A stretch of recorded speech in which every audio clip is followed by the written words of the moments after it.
À. Ăn xong nhớ rửa chén nha, trước khi đi học, biết chưa? Bố nghỉ trước kìa. À.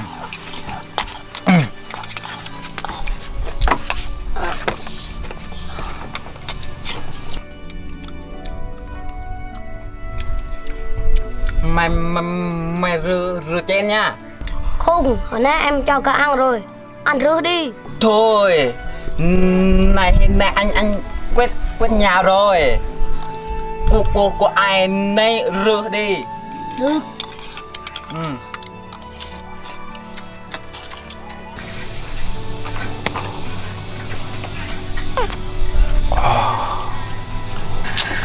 Cuộc sống giờ này khổ quá.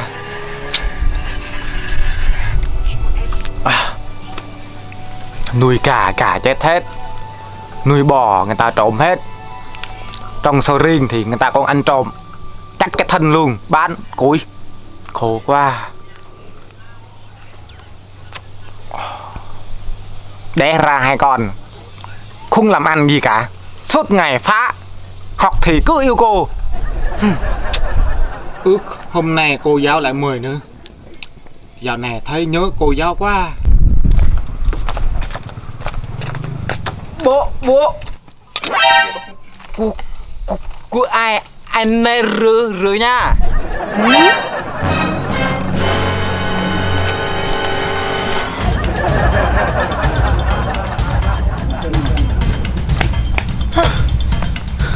Mày mò hai người chỉ có ăn bằng lá.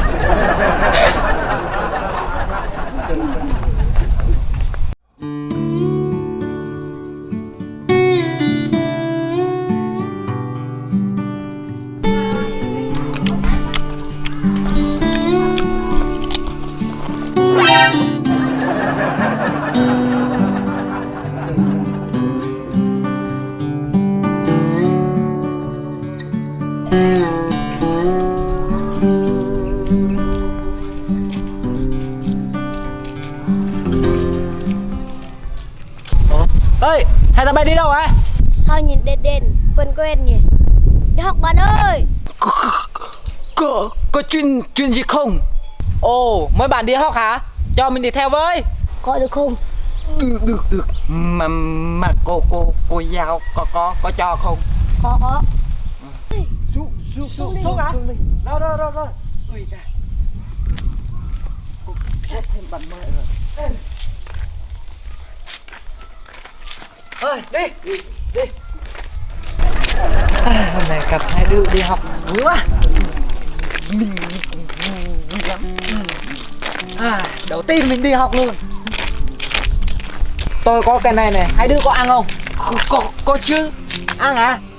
Đây. Tôi có 2-3 quả. Tôi cho hai đứa một quả. Đây. Nó nhỏ cho ăn nhỏ thôi. Còn mình lên hai chai lớn. Đi. Đừng quả tao chứ quả ôi thì nhà tao tây. Nope. Ngon không? Ngon nhưng mà cần chết. Ui giời, ăn ngon lắm. Thôi nhanh đi.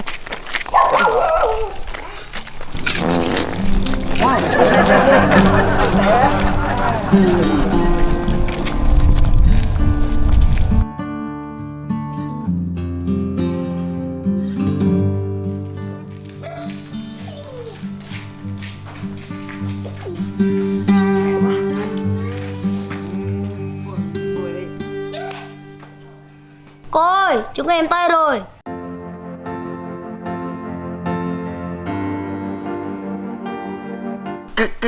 Các bạn đứng.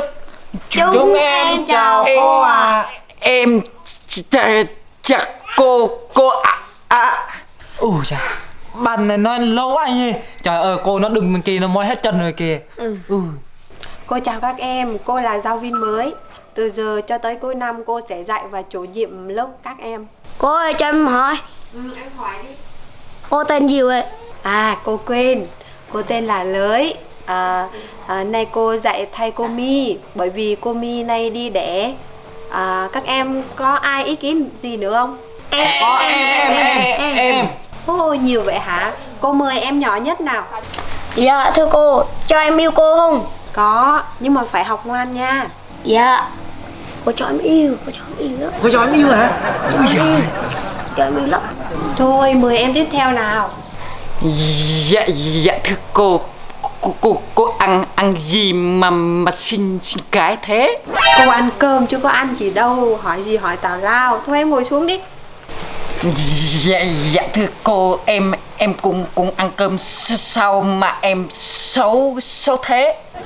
Thôi nếu mà em muốn trắng đẹp á thì em sang Thái Lan em đi làm đẹp nha. Mời em cuối cùng nào. Dạ. Cô có người yêu chưa hay là cô vẫn ế như em hả cô? Cô chưa có người yêu nhưng mà cô có một đứa con rồi. Hả? Dù xinh đẹp như cô đã có con rồi. Đố với em. Vút. Đúng. Vút. Thôi các em giữ trật tự nào, ồn ào quá. Dạ. Thôi các em lấy sách lấy vở ra học nào. Trời thôi chứ. Tôi không có sách vở. Cho tôi một ít được không? Mình không mang của, mình mang ở đây thôi. Nè. Mình tờ đi.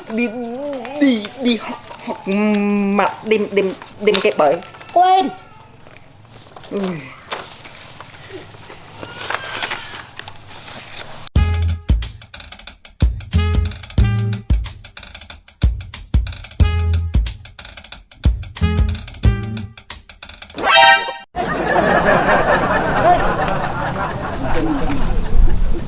Yeah, trúng rồi nha. Nhà bạn nha. Yeah. Sắp trúng rồi. Sắp trúng rồi. Ôi trời ơi, trúng rồi. Ôi trời, Chắc rồi, ăn rồi. Ở nó đi. còn một cái cuối cùng rồi. Hai đứa ăn hết rồi. Đây.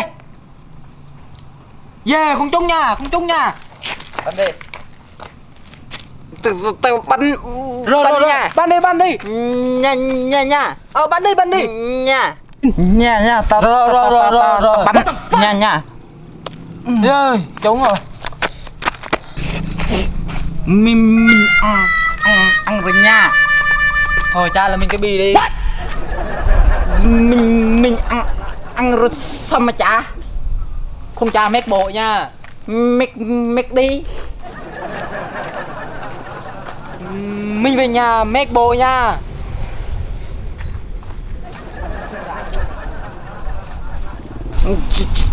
Chắc mình sợ lắm. Nãy mày ăn mấy viên? 7 viên. Còn tao thì ăn 3 viên.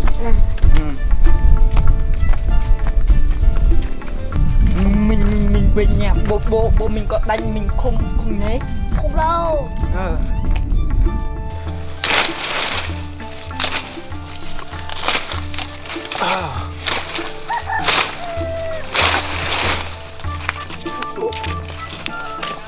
Chúng con chào bố ạ. Chúng con đi học về bố ạ. Ngoan. Thôi, bỏ sách, bỏ vở, bỏ túi. Ăn cơm nha. Dạ. Được. Giờ này biết chào, ngoan lắm. Lại nhờ. Bình thường đi học về đâu có chào đâu. Cô giáo mới có khác nhờ.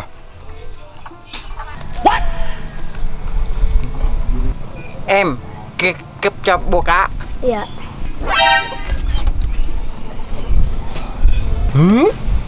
Mày mong hai người chỉ có ăn bằng lá.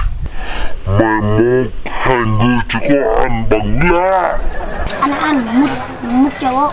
Cái tôm. Nope.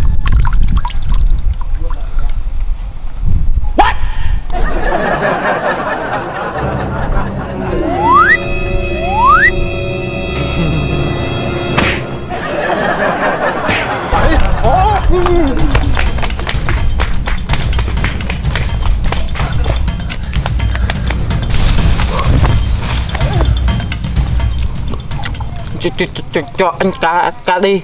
Này, cho anh một cái đồ này.